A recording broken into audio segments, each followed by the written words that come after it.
اللهم صل على محمد وآل محمد وعجل فرجهم اعوذ باللہ من الشیطان الرجیم بسم اللہ الرحمن الرحیم الحمد للہ رب العالمین والصلاة والسلام على اشرف الانبیاء والمرسلین خاتم النبیین سیدنا و نبینا بالقاسم محمد صلی اللہ علیہ وآلہ وسلم والصلاة والسلام على اہل بیت الطیبین الطاہرین المعصومین المظلومین الذین اذهب اللہ عنہم الرجس وطہرہم تطہیرا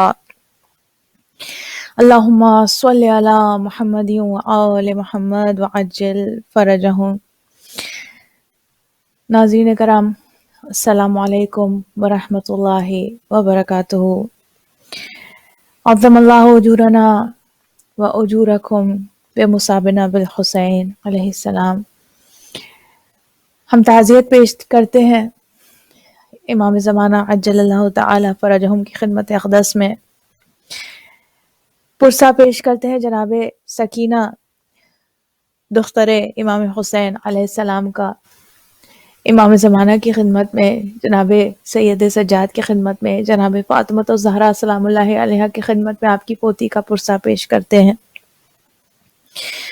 آج 13 صفر اور یہ سفر کی تاریخیں بعض روایات میں 6 صفر، بعض میں 13 صفر، بعض میں 10 صفر۔ بس سفر کے یہی ایام تھے کہ جس میں جناب سکینہ سلام اللہ علیہا نے اس دار فانی سے کوچ فرمائی۔ دنیا بھر میں شیعان علی جناب سیدہ کو، جناب سکینہ کا پرسہ پیش کرتے ہیں۔ انتہائی غمناک یہ دن ہے۔ وہ چھوٹی سی بچی، وہ 3 سال کی بچی یا 4 سال سن تھا اس بچی کا۔ کس کی بیٹی؟ امام حسین کی بیٹی۔ کون سی بیٹی؟ کہ جس بیٹی کو امام حسین علیہ السلام نے نماز شب میں مانگا تھا۔ ایک مرتبہ 8ویں امام علی رضا علیہ السلام سے ایک شخص نے، آپ کے ساتھ صحابی موجود تھے، لوگ موجود تھے، پوچھا کہ سکینہ کیا ہے، اس کا کیا مطلب ہے؟ ہمیں آپ کو معلوم ہے کہ سکینہ کا مطلب جو ہے، دیکھیے کچھ الفاظ ہوتے ہیں ان کا جیسے قرآن کے حوالے سے تفسیر ہوتی ہے اور ایک تعویل ہوتی ہے۔ تفسیر اور تعویل میں اب ظاہر ہے کہ ہمیں اس پہ فرق پہ گفتگو نہیں کرنی، لیکن جو ایک ایسا انٹرنل میننگ جو کہ بغیر علم الہی، جو اللہ سبحانہ و تعالیٰ کی جانب سے خاص علم جو خاص ہستیوں کو عطا کیا جاتا ہے، ان کے علم کے بغیر، ان کی ڈائریکشن کے بغیر تعویل نہیں کی جا سکتی۔ سکینہ لفظ کے اگر لفظی معنی دیکھا جائے تو سکون، اور قرآن کریم میں متعدد جگہ لفظ سکینہ کا استعمال ہوا ہے کہ جب مومنین کے دلوں پر اللہ تعالیٰ نے سکون نازل فرمایا، مومنین کے قلوب پہ پروردگار عالم نے سکون نازل فرمایا۔ یہ تو ہو گئی لفظی معنی، اور اس کی بھی ظاہر ہے کہ ایک تفسیر ہے، اس کی بھی ایک تفصیل ہے جس پر آج ہم گفتگو نہیں کر رہے، لیکن میں وہ واقعہ جس میں امام علی رضا علیہ السلام سے کسی نے سوال کیا، اور ایک مرتبہ، اور یہ آپ کو مل جائے گا واقعہ عیون اخبار و رضا، اس میں یہ آپ کو واقعہ مل جائے گا۔ یہ کتاب سب کی جانی پہچانی ہے اور شیخ صدوق نے اسے تالیف کیا ہے۔ امام نے ایک شخص سے پوچھا، کیا تم جانتے ہو سکینہ کیا ہے؟ جیسے ہوتا ہے نا ڈسکشن، ایک شخص نے امام سے پوچھا، امام نے ایک شخص سے پوچھا کیا آپ جانتے ہیں سکینہ کیا ہے؟ شخص نے کہا کہ نہیں امام، اے مولا آپ بتلائیے کہ سکینہ کیا ہے۔ ایک مرتبہ امام نے ارشاد فرمایا کہ سکینہ جنت کی خوشبودار ہوا کا نام ہے۔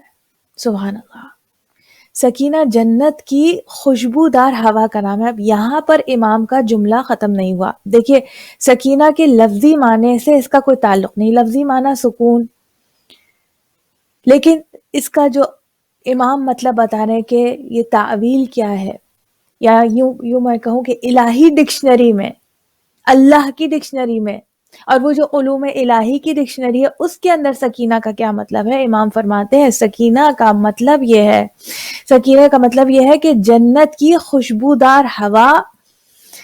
اور یہاں پہ جملہ مکمل نہیں کیا. جنت کی خوشبودار ہوا وہ کہ جو وہ انبیاء پر نازل کرتا ہے، جو وہ انبیاء پر نازل کرتا ہے.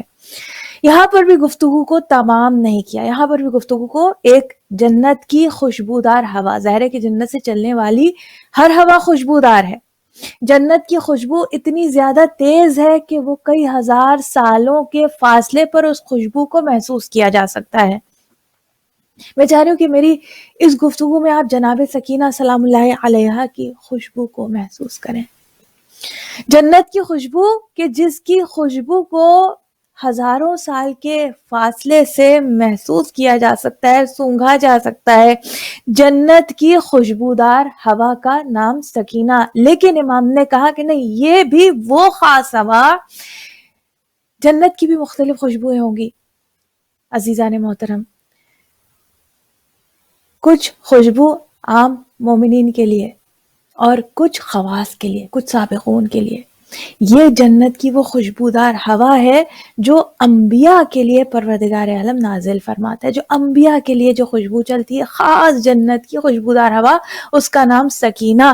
پھر امام نے ارشاد فرمایا آگے بڑھ کر کہ یہ سکینہ کبھی کبھی انسانی شکل بھی اختیار کر لیتی ہے، اور یہ سکینہ ہی تھی. اب نہیں معلوم کہ وہ امام کا مقصد اور مطلب آیا اس انسانی جسم میں اس خوشبودار کا، اس ہوا کا ہونا ہے، یا محض وہ خوشبودار ہوا. کہ یہ سکینہ ہی وہ ہوا تھی کہ جب جناب حضرت ابراہیم علیہ السلام نے خانہ کعبہ کی تعمیر فرمائی. آپ سب کو معلوم ہے خانہ کعبہ جب ہم جاتے ہیں، پروردگار عالم انشاءاللہ یہ سلسلہ ختم ہو، بیماری کا جو پھیلا ہوا ہے، اور انشاءاللہ حج کے اور عمرے کے اور زیارات کے راستے جو ہے سب کے لیے کھل جائے، آسانی ہو جائے سب کے لیے انشاءاللہ. جو جا چکا ہے وہ دیکھ چکا ہے، اور جو نہیں بھی جا چکا اس تصویروں میں دیکھ چکا ہے کہ خانہ کعبہ کے بالکل سامنے ایک مقام ابراہیم ہے، جس پر کہ ایک وہ جگہ، ایک وہ پتھر کہ جس پر باقاعدہ طور سے حضرت ابراہیم علیہ السلام کے قدموں کے نشان موجود ہیں. یہ وہ پتھر تھا جو کہ جنت کا پتھر تھا کہ جس پر چڑھ کر حضرت ابراہیم خانہ کعبہ کی تعمیر فرماتے تھے، یعنی اینٹوں کے اوپر اینٹ رکھتے تھے. اور اس پتھر کی خاصیت یہ تھی کہ جیسے مثلا معمار جب کوئی جیسے کسی عمارت کی تعمیر کرتا ہے تو اس کو عمارت کا وہ حصہ جو اس کے قد کے برابر ہوتا ہے وہاں تک تو اینٹیں انسان رکھ سکتا ہے، لیکن جو قد سے اونچا حصہ ہوتا ہے اس پر چڑھنے کے لیے اسے ایک سیڑھی کی یا کسی سہارے کی ضرورت ہوتی ہے. حضرت ابراہیم علیہ السلام اس پتھر پر جب کھڑے ہوتے تھے اور اب تعمیر خانہ کعبہ کرتے تھے، اینٹوں پر اینٹیں رکھتے تھے، اینٹوں کو گارے سے ملاتے تھے اور کعبے کی دیواروں کو تعمیر کرتے تھے، اور جب بلند ہونے کی آپ جو ہے وہ نیت کرتے تھے کہ دیواروں کو بلند کیا جائے تو یہ پتھر خود اس کی ہائٹ جو ہے وہ اونچی ہو جاتی تھی. ایک لفٹ کی طرح سے حضرت ابراہیم علیہ السلام کو یہ اٹھا لیتا تھا اور حضرت ابراہیم خانہ کعبہ کی تعمیر فرماتے تھے. اب آ جائیے امام کی اس حدیث کی جانب جو کہ اس کتاب کے اندر شیخ صدوق نے اس کو عیون اخبار الرضا میں اس کو نقل فرمایا کہ یہ سکینہ ہی تھی، یہ وہ خوشبودار جنت کی ہوا تھی جو خاص انبیاء کے لیے ہے، کہ جو حضرت ابراہیم علیہ السلام کو گائیڈ کرتی تھی کہ آپ ادھر پتھر رکھیے. یعنی حضرت ابراہیم علیہ السلام گویا اس کو فالو کرتے تھے، جہاں جس ڈائریکشن میں یہ ہوا گائیڈ کرتی تھی اسی ڈائریکشن میں حضرت ابراہیم رینڈملی. دیکھیے خانہ کعبہ کی تعمیر جب دنیا کے اندر کوئی عمارتیں تعمیر کی جاتی ہیں تو ایک پلاننگ کے ساتھ تعمیر کی جاتی ہیں، لیکن یہ خانہ کعبہ کو جو تعمیر کیا گیا ہے یہ اتنی پلاننگ کے ساتھ کہ ایک اینٹ کے بعد کون سی دوسری اینٹ رکھی جائے گی. یہ جنت کی وہ ہوا حضرت ابراہیم کو گویا ایک کمپس کی طرح جو ہے وہ ڈائریکشن، سینس آف ڈائریکشن دیتی، گائیڈ کرتی تھی کہ اب اس طرف ڈائریکشن میں، اس ڈائریکشن میں بلڈ کرنا ہے. باہر تو باٹم لائن کیا کہ سکینہ جنت کا سکینہ کیا ہے؟ امام تعویل فرما رہے ہیں. کون سے امام؟ 8ویں امام، امام علی رضا علیہ السلام، کہ سکینہ جنت سے چلنے والی وہ خوشبودار ہوا ہے کہ جو اللہ سبحانہ وتعالی اپنے انبیاء پر نازل کرتا ہے. اور یہی وہ ہوا ہے کہ جس نے حضرت ابراہیم علیہ السلام کو جو ہے ڈائریکٹ کیا کہ وہ خانہ کعبہ کی کس انداز سے تعمیر فرمائیں. یہ تو ہو گیا سکینہ کا مطلب، جو کہ کون سے امام؟ 8ویں امام ہمیں بتا رہے ہیں. اب آگے بڑھتے ہیں. سکینہ، تابوت سکینہ. آج پوری دنیا میں جگہ جگہ تابوت جناب سکینہ برآمد ہوتا ہے. تابوت سکینہ آپ کو معلوم ہے، تابوت سکینہ تو جو ظاہر ہے کہ جناب سکینہ کا تابوت برآمد ہوتا ہے پروردگار عالم. اگین یہ ایک وہ محرومی ہے ناظرین تمام شیعوں کے لیے کہ ہم بڑے شوق سے اور بڑے یعنی بہت ہی اشتیاق کے ساتھ ہم تابوت کے مجالس میں شرکت کرتے ہیں، اور آگے بڑھ کر ہم کوشش ہوتی ہے کہ تابوت کو کاندھا دیں، اور آگے بڑھ کر یہ کوشش ہوتی ہے کہ تابوت کو چوم لیں اور تابوت پر گریہ کرتے ہیں، ماتم کرتے ہیں. لیکن اس وقت کچھ ایسی حالت، ایسی سچویشن ہے کہ اتنی بڑی نعمت جو ہمیں ملی ہوئی تھی اس سے ہم محروم ہیں. ہم اپنے امام کے سامنے پھر یہ گزارش پیش کرتے ہیں کہ کم از کم حالات اتنے بہتر ہو جائے کہ انشاءاللہ دوبارہ سے مجالس اسی انداز سے ہم برپا کر سکیں. مولا ہماری ہدایت کا ہمارے لیے ایسی مجالس کے لیے آسانیاں پیدا کر دیجیے انشاءاللہ انشاءاللہ.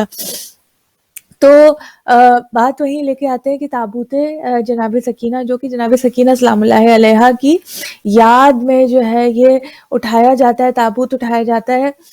کیوں اٹھایا جاتا ہے؟ خاص تابوت جناب سکینہ کہ آپ دیکھیے کہ جس انداز سے جناب سکینہ کا ہم اور آپ تو بڑی شان سے تابوت اٹھاتے ہیں، لیکن واقعتاً جو جناب سکینہ کا جنازہ اٹھا ہے زندان میں، وہ ہمیں آپ کو معلوم ہے کہ کتنی غربت میں جناب سکینہ کا جنازہ اٹھا ہے. جناب سکینہ کو اسی کرتے میں دفن کر دیا گیا کہ جس میں جو جناب سکینہ نے پہنا ہوا تھا. اس کی وجوہات چند تھیں. ایک تو وجہ یہ تھی کہ وہ کرتا جناب سکینہ کے جسم پر موجود زخموں کی وجہ سے، یہ میں بیان کرنا چاہتی ہوں تاکہ ہم محسوس کریں کہ یزید جو ہے وہ اس کی شخصیت کیا تھی. یزید کی شخصیت کیا تھی کہ اس نے رسول کے نواسے کی بیٹی کے ساتھ کیا یہ ظلم ڈھایا. کوئی بچی، 4 سال کی بچی کہ آپ کے جسم پر اتنے زخم تھے، تازیانوں کے زخم تھے، کانوں سے بہتا ہوا خون کہیں کرتے پہ جمع ہوا تھا، کہیں کرتا جل کے جسم سے چپک گیا تھا.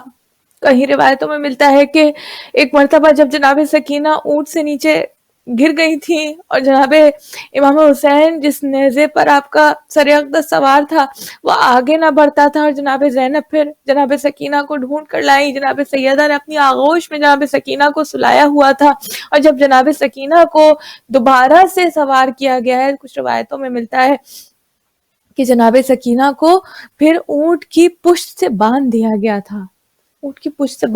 تھا تاکہ یہ بچی اونٹ سے گرے نہیں. اور جب ان اونٹوں کو بھگایا جاتا تھا، اب آپ سوچ سکتے ہیں کہ اونٹ کی پشت کیسی ہوتی ہے، اور اس سے کوئی ایک عام انسان ویسے ہی جب اونٹ اٹھتا بیٹھتا ہے تو ایک انسان، اگر کبھی آپ نے اونٹ پہ بیٹھنے کا کبھی آپ کو ایکسپیرینس ہوا کس طریقے سے اونٹ کس انداز سے اٹھتا اور بیٹھتا ہے، اور کیسے اس کا پیٹھ جو ہے اس کا کوہان کس انداز کا ہوتا ہے. جناب سکینہ کو اونٹ کی پشت سے باندھا گیا، اور ان اونٹوں کو بعض مقامات پہ دوڑایا جاتا تھا. دیکھیے کوئی ایسی وجہ نہیں تھی جو جناب سکینہ سلام اللہ علیہا زخموں کی تاب نہ لا سکی. وہ بچی جو بالکل صحت مند صحیح سالم، کوئی بچہ بیمار ہوتا ہے، بہت بیمار ہو جاتا ہے اور پھر وہ دنیا سے چل رخصت ہو جاتا ہے، لیکن ہم جناب سکینہ کی جانب جب نگاہ کرتے ہیں، جناب سکینہ صحت مند صحیح سالم بابا کے سینے پر سونے والی نازوں میں پلی جناب سکینہ، یہ 10 محرم سے لے کر سفر کے ابتدا میں ایسے کیسے مظالم ان 30 دنوں میں یا 30 سے بھی 1 مہینے سے بھی کم جناب سکینہ زندہ نہیں رہ پائیں. 10 محرم کے بعد، عاشور کے بعد جناب سکینہ کے اوپر اتنے ظلم ڈھائے گئے تھے، اتنے زخم تھے، اتنے زخم تھے، دل پر بھی زخم تھے، جسم پر بھی زخم تھے، روح پر بھی زخم تھے، کہ جناب سکینہ ان زخموں کی تاب نہ لا سکی اور اس دنیا سے گزر گئی. جب ان اونٹوں کو دوڑایا جاتا تھا، جناب سکینہ کو اونٹ کی پشت سے باندھا گیا تھا، اور جب اونٹ دوڑتے تھے جناب سکینہ کا سینہ چھلتا تھا. وہ زخم تھے، ان زخموں سے جناب سکینہ کی، میری بیوی کے کپڑے ان زخموں سے چپک گئے تھے. پشت تازیانوں کے زخموں سے چور چور تھی، کانوں سے خون بہتا تھا. وہ زخم کبھی بھرے نہیں. جناب سکینہ کبھی سکون سے سو نہیں پائی. سیدھی لیٹتی تھی، کمر دکھتی تھی، کروٹ سے لیٹتی تھی، کان دکھتے تھے. ننھے ننھے رخساروں کے اوپر تماچوں کے نشان تھے، تماچوں کے نشان تھے. جناب سکینہ کا تابوت بڑی غربت میں اٹھا ہے، بڑی غربت میں. یہ امت اسلام کو اس بات کو دیکھنے کی ضرورت ہے، پہچانے حق کیا ہے اور باطل کیا ہے. یہ کیا وجہ ہے جو 14 سال سے علی کے شیعہ، حسین کے عزادار 1400 سال سے ماتم کر رہے ہیں، 1400 سال سے گریہ کرتے ہیں. یہ کیسا گریہ ہے جو ختم نہیں ہوتا؟ یہ امت اسلام کو، تمام فرقوں کو سمجھنا چاہیے کہ جو شیعہ بیان کر رہے ہیں، شیعوں کا غم کیا ہے، غم حسین کیا ہے. وہ کیا ظلم کے پہاڑ تھے جو امام حسین علیہ السلام نبی کی آل کے اوپر جو ظلم کے پہاڑ توڑے گئے. وہ جو نبی سے محبت کا دعویٰ کرنے والے ہیں، وہ سمجھیں نبی پر تو درود بھی خود نبی فرما رہے ہیں کہ میرے اوپر درود بھیجا جائے، مگر میری آل کو اس درود و سلام میں، اس صلوات میں شامل نہ کیا جائے تو یہ ایسے ہی ہے جیسے کہ وہ صلوات ادھوری ہے، دم کٹی صلوات. نبی کریم فرما رہے ہیں، ہماری کتابوں میں نہیں، دیگر فرقوں کی کتابوں میں لکھا ہے، دیگر احادیث کی کتابوں میں لکھا ہے. رسول نے پسند نہیں فرمائی ایسی صلوات کہ جس میں رسول پر تو صلوات بھیجی جائے لیکن اس صلوات کے اندر رسول کی آل کو محروم کر دیا جائے. آج جو لوگ، میں دیکھتی ہوں یہ فرق آج بھی نظر آتا ہے، اس حدیث کے ہونے کے باوجود، رسول کی وضاحت کے باوجود، آج بھی ایک بڑی تعداد ان لوگوں کی جو خود کو مسلمان کہتے ہیں ادھورا درود پڑھتے ہیں. اللہم صلی علی محمد و آل محمد کہنا گوارا نہیں کرتے. محمد صلی اللہ علیہ وسلم، آپ دیکھیے کہ بہت ساری جو یہ کیلیگرافی ہوئی ہوتی ہے، اس میں لکھا ہوتا ہے محمد صلی اللہ علیہ وسلم، و آلہ کو کاٹ دیا گیا ہے. یہ کیسا بغض ہے؟ کیا اتنی سمجھ بوجھ نہیں رکھتے؟ کیا نہیں جانتے کہ نبی ایسے درود اور سلام کو پسند نہیں فرماتے؟ ایسا درود اور سلام اللہ کی بارگاہ تک، عرش الہی تک بلند نہیں ہوتا کہ جس میں نبی کو تو شامل کیا جائے، جس میں نبی کی پر درود بھیجا جائے لیکن نبی کی آل کو اس درود سے خارج کر دی. ایسا درود اللہ کی بارگاہ میں قابل قبول نہیں ہے، قابل قبول نہیں، خود نبی نے فرمایا.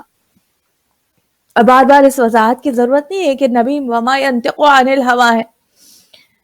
نبی وما ینطق عن الہوا ہے، بغیر وحی الہی کے کوئی کلام نہیں کرتے. اپنی طرف سے یہ نہیں کہہ رہے، اپنی پرسنل نفس، ہوائے نفس کے تحت نہیں کہہ رہے کہ میرے گھر والوں سے، میرے اہل بیت سے محبت کرو. نہیں، حکم الہی ہے، مودت قربہ حکم الہی ہے جو قرآن کریم کی زینت بنی ہوئی ہے. یہ آیت سمجھنے کی ضرورت ہے. یہ نبی کی آل تھی، یہ نبی کا نواسا حسین تھا کہ جس کو بار بار، جس کی عظمتوں کو نبی کریم نے پہچنوایا، بار بار جس کی عظمتوں کو نبی کریم نے پہچنوایا. اور آپ کی بس ایک توجہ کے لیے میرے پاس آج وقت تھوڑا قلیل ہے، لیکن قرآن کریم کی کچھ آیتیں، اور میں آیت کا آپ کو حوالہ دے دیتی ہوں کہ جس میں باقاعدہ طور سے تابوت سکینہ کا تذکرہ ہے. اچھا یہ تابوت سکینہ بنی اسرائیل کا تھا لیکن نام تابوت سکینہ ہے. یہ تابوت بھی اپنے اندر روحانی، یہ اس تابوت کے ذریعے بنی اسرائیل روحانی طاقت حاصل کیا کرتے تھے. یہ تابوت اور اس تابوت کے اندر بنی اسرائیل کے تبرکات تھے. اس تابوت کا کیا نام تھا؟ تابوت سکینہ. وہ تابوت، وہ صندوق کہ جس سے بنی اسرائیل کو روحانی تقویت ملا کرتی تھی. تابوت سکینہ. سورہ بقرہ کی آیات میں جہاں پہ طالوت اور جالوت کا تذکرہ ہے، بہت ہی زیادہ فکر انگیز آیتیں سورہ بقرہ کی. انشاءاللہ کبھی موقع ہوا تو میں اس حوالے سے گفتگو کروں گی. آپ کو موقع ملے تو انشاءاللہ ضرور ان آیتوں کو پڑھیے، ان کی تفسیر پڑھیے. ایک الگ انداز کی اللہ تعالیٰ نے ہم پر بڑا کرم کیا ہے، ہم پر بڑا کرم کیا ہے کہ ہمیں محبت اہل بیت جیسی. ایک مرتبہ ایک سوالی آیا تھا نا امام کے دربار میں اور کہا تھا مولا فقیر ہوں، میرے لیے دعا کیجئے. مولا نے کہا تم فقیر نہیں ہو تو اپنے آپ کو فقیر کہتے ہو. کہا مولا میرے حلیے پر نگاہ کیجئے، جگہ جگہ پیوند لگا ہوا لباس، کھانے کو آپ مجھ سے پوچھے کھانے کو میرے پاس کچھ نہیں ہے، اہل و عیال فاقے کی حالت میں موجود ہے، اور آپ فرما رہے میں فقیر نہیں ہوں. امام نے کہا کہ اگر میں تم سے کہوں کہ دنیا کی ساری دولت تمہارے قدموں میں ڈھیر کر دی جائے گی، دنیا کی ساری دولت، امام نے کہا تم اپنے آپ کو فقیر کہہ رہے ہو؟ کوئی اہل بیت کا چاہنے والا، کوئی شیعہ اپنے آپ کو کبھی فقیر نہ سمجھے، کوئی شیعہ اپنے آپ کو کبھی کمزور نہ سمجھے، کوئی شیعہ اپنے آپ کو تنہا نہ سمجھے. جس کے وقت کا امام اس کے ساتھ ہو، جس کے پاس دنیا کی عظیم ترین دولت موجود ہو، وہ کبھی اپنے آپ کو نہ کمتر سمجھے، نہ کمزور سمجھے، نہ ضعیف سمجھے، نہ تنہا سمجھے. وہ شامل لشکر الہی ہے. امام فرماتے ہیں کہ دنیا کا سب سے بڑا خزانہ تمہارے پاس موجود ہے اور تم کہہ رہے ہو کہ میں فقیر ہوں.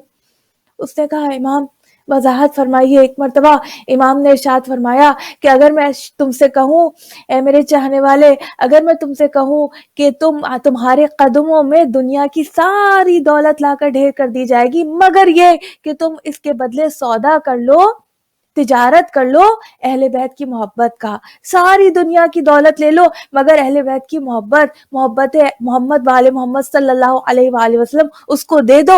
دنیا کی ساری دولت لے لو. تو کیا تم ایسی تجارت گوارا کرو گے؟ کیا تم اپنی اس محبت کا جو تم ہمارے لیے اپنے دل میں رکھتے ہو، کیا کسی قیمت پہ بھی اس محبت کا سودا کرنا چاہو گے؟ ایک مرتبہ اس شخص نے تڑپ کر کہا نہیں مولا، دنیا کی کیا، کائنات کے تمام زر و جواہر، تمام دولت، تمام خزانے اگر میرے سامنے لا کر ڈھیر کر دیے جائے، اس کے باوجود میں اس محبت کو جو آپ کے لیے میرے دل میں موجود ہے، اس محبت کو دے نہیں سکتا. تو پھر امام نے فرمایا اے شخص اب سمجھے کہ تمہارے پاس دنیا کی سب دنیا کے خزانوں سے قیمتی جو خزانہ ہے، ایک انمول ایک چیز جس کا کوئی مول نہیں ہے، وہ محبت تم اپنے دل میں رکھتے ہو اور تم اپنے آپ کو فقیر سمجھتے ہو، اپنے آپ کو فقیر کہتے ہو.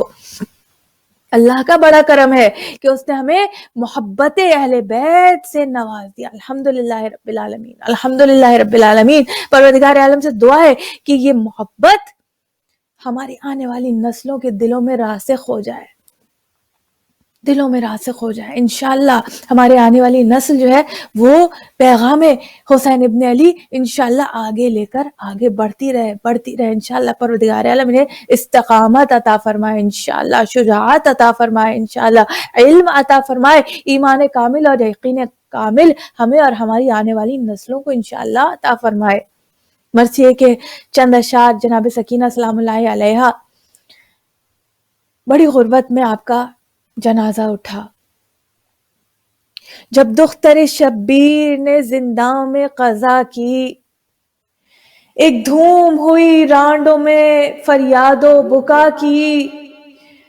غل تھا کہ موئی لاڈلی شاہ شہدا کی، عاشق اسے کہتے ہیں یہ رسم ہے وفا کی. کل پیاس میں بے تاب تھی چپ آج پڑی ہے، بچی کفن و گور کی محتاج پڑی ہے۔ ارے ماں کہتی تھی اس ننھی سی میت کے میں قربان، سب قتل ہوئے کون کرے دفن کا سامان۔ ایک مرتبہ شاید بی بی ام رباب نے، ایک مرتبہ جب جناب سکینہ آپ نے رخصت کی اس دار فانی سے، بابا کا سر گود میں رکھا ہوا ہے، بابا سے باتیں کی، بابا کے چہرے کو چوما، بوسا لیا، باتیں کرتے کرتے سو گئی۔ ایک مرتبہ سید سجاد نے اعلان کیا انا للہ و انا الیہ راجعون، بیبیوں میں کوہرام مچ گیا، زندان میں ماتم برپا ہو گیا۔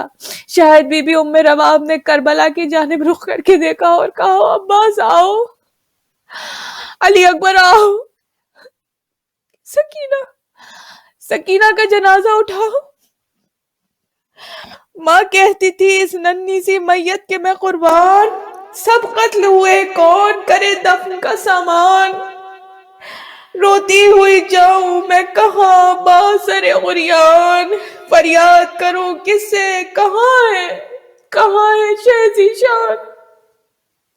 میں جیتی رہی رونے کو موت آ گئی تجھ کو، معلوم نہیں کس کی نظر کھا گئی تجھ کو۔ مجھے نہیں معلوم جناب بی بی ام رباب 4 سال کی پیاری سی سکینہ کو کس محبت سے دیکھا کرتی ہوگی، دیکھ دیکھ کر جیتی ہوگی۔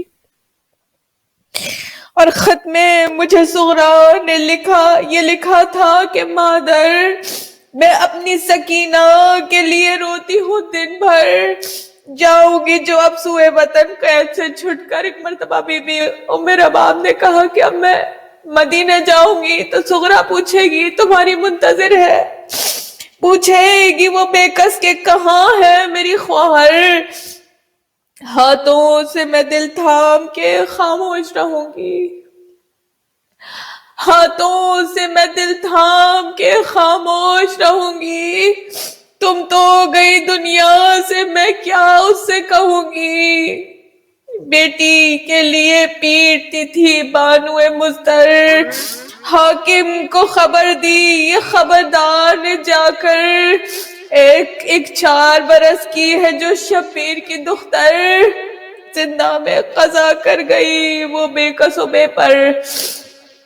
اس ننھی سی میت کو کہاں دفن کرے ہم، اس ننھی سی میت کو کہاں دفن کرے ہم، حاکم کا جہاں حکم ہو وہاں دفن کرے ہم۔ ایک مرتبہ سجاد نے فرمایا ہمیں کچھ نہیں درکار۔ بعض روایتوں میں ملتا ہے جناب سکینہ نے بھی وصیت کی تھی یزید سے میرا کفن نہ لینا، یزید سے میرا کفن نہ لینا۔ سجاد نے فرمایا ہمیں کچھ نہیں درکار، تابوت کے خواہاں ہے نہ کفن کے ہیں طلبگار، دشمن کا ہم احسان کبھی لیں گے نہ زنہار، کچھ ننھی ہی تربت کا بنانا، کچھ ننھی سی تربت کا بنانا نہیں دشوار۔ یہ سید سجاد، ہاتھوں میں بیڑیاں، ہاتھوں میں ہتھکڑی، پاؤں میں بیڑیا، گلے میں توخ، جناب سید سجاد ایک مرتبہ بیان کر رہے، اعلان کر رہے ہم پر دشوار نہیں ہے، ایک ننھی سی قبر کا بنانا ہمارے لیے کوئی مشکل نہیں ہے۔ میں سجاد کے دل سے پوچھوں مولا جناب سکینہ کی قبر کا بنانا کتنا آسان تھا مولا، کچھ ننھی سی تربت کا بنانا نہیں دشوار، بابا بھی ہے مظلوم و غریب الوطن اس کا، کرنا جو گلے کرتا جو گلے میں ہے وہی ہے کفن اس کا، کرتا جو گلے میں ہے وہی ہے کفن اس کا۔ سر پیٹ کے سجاد کو بانو یہ پکاری، بھیجے بھی جو حاکم تو نہ تم لیجیو باری، کر دے گا خدا سہل یہ مشکل بھی ہماری، محتاج کفن ہوئے گی ہائے ہائے میری پیاری، پردیس میں بے جان ہوئی آج سکینہ، پردیس میں بے جان ہوئی آج سکینہ، اماں تیری مظلومی کے قربان سکینہ، اماں تیری مظلومی کے قربان سکینہ، اور پھر لے کے بلائے یہ کئی بار پکاری، چپ کیوں ہوئی؟ کچھ بات کرو، تم پہ میں ماری۔ سکینہ بات کیوں نہیں کرتی، بولتی کیوں نہیں؟ ماں صدقے ہو ان نرگسی آنکھوں پہ تمہاری، تھمتے نہیں آنکھوں سے میری اشک ہے جاری۔ نہ پانی طلب کرتی ہو نہ روتی ہو میری بیٹی، بچپن ہے ماں بے چین ہے ماں، چین سے تم سوتی ہو بیٹی۔ جب شمر شقی نے تجھے مارا تھا تماچا، اب سکینہ جناب میرا باپ کے سامنے بے جان بے سد موجود ہے، سو گئی سکینہ۔ جناب میرا باپ یاد کر رہی ہیں کس طریقے سے میری بچی کربلا تا شام تماچے کھاتی ہوئی آئی ہے، ظلم سہتی ہوئی آئی ہے۔ جب شمر شقی نے تجھے مارا تھا تماچا، یہ چاند سا منہ ہو گیا تھا رنج سے نیلا۔ ارے کس دن سے چھینا تھا تیرے کان کا بندہ، تر ہو گیا تھا خون میں ننا سشلو کا۔ تاریخ بہت تو وہ مکہ ہوئے گا بی بی، تاریخ بہت وہ تو مکہ ہوئے گا بی بی، وہاں سینہ شبیر کہاں ہوئے گا بی بی۔ ہائے ہائے میری بے کس میری مظلوم سکینہ، ہائے ہائے میری ناداں میری معصوم سکینہ، کوثر پہ گئی پانی سے محروم سکینہ، مر جاؤ گی تم تھا نہ یہ معلوم سکینہ۔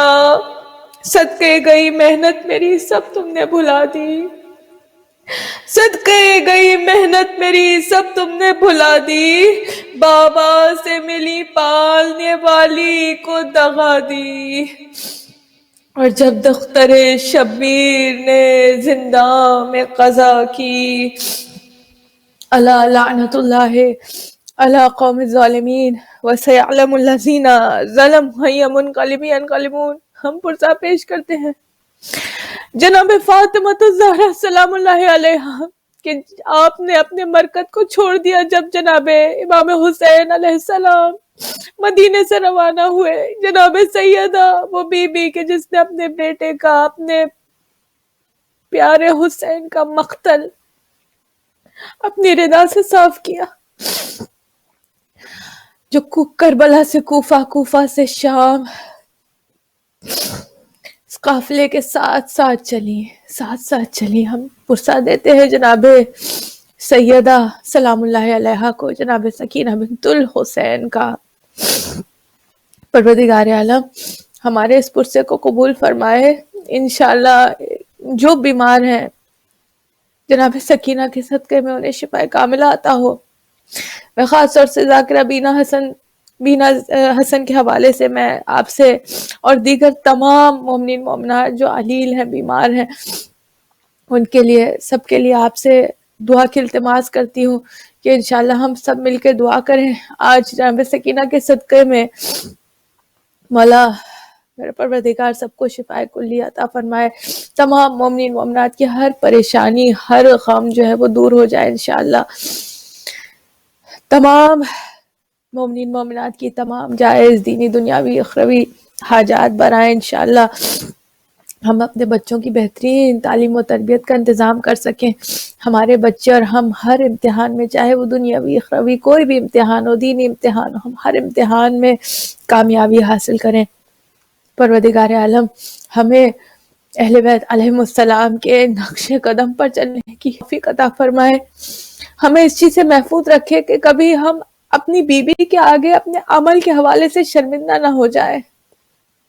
یقین کیجئے کہ ہمارے ہر اس عمل سے جو اللہ کی معصیت ہے جناب سیدہ کو بڑی تکلیف ہوتی ہے، ہمارے وقت کے امام کو بہت تکلیف ہوتی ہے، گریا کرتے ہیں،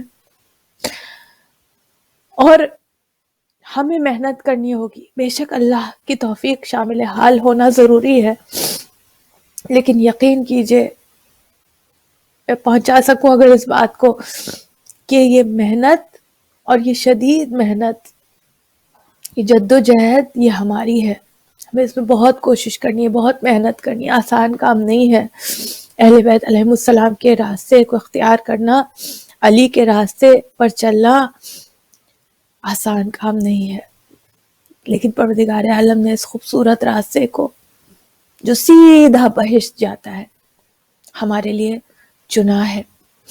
اب ہمارا کام ہے کہ استقامت کے ساتھ دعا کرتے جائیں، اہدنا الصراط المستقیم، ایاک نعبد و ایاک نستعین، اور اس راستے پر انشاءاللہ عزم اور استقامت کے ساتھ، اہل بیت سے محبت کے ساتھ، عشق کے ساتھ، عشق حسین میں ڈوب کر اس راستے پر قدم آگے بڑھاتے جائیں۔ پروردگار ہماری توفیقات میں اضافہ فرمائے، انشاءاللہ امام زمانہ کے ظہور میں تعجیل فرمائے، اور ہمیں، ہمارے آباء اجداد کو، ہمارے والدین کو، ہماری اولادوں کو، آنے والی نسلوں کو، ہمارے پیاروں کو، تمام مومنین مومنات کو اوان و انصار امام زمانہ میں انشاءاللہ شامل ہونے کی توفیق عطا فرمائے۔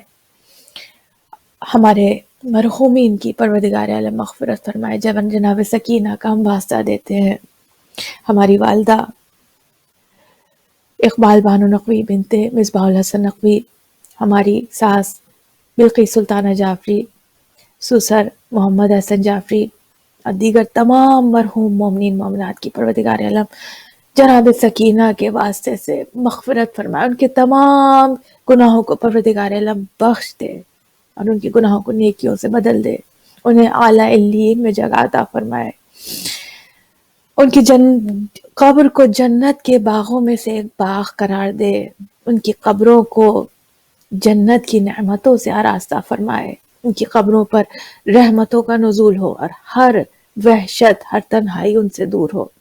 پروردگار عالم ان فرشتوں کو ان کا مونس قرار دے انشاءاللہ، ان کے لیے صراط کی، میزان کی اور روز محشر کی ہر منزل کو پروردگار عالم آسان فرمائے، انہیں محمد و آل محمد صلی اللہ علیہ وآلہ وسلم کے ساتھ محشور فرمائے لوائے حمد کے سائے میں، اور ہم اور تمام مومنین مومنات انشاءاللہ کوثر سے مولا کائنات کے ہاتھ سے سیراب ہوں۔ ربنا آتنا فی الدنیا حسنہ وفی الآخرۃ حسنہ وقنا عذاب النار، ربنا تقبل منا انک انت السمیع العلیم، بحق محمد آلہ الطیبین الطاہرین، اللہم صلی علی محمد وآل محمد وعجل فرجہم، فی امان اللہ۔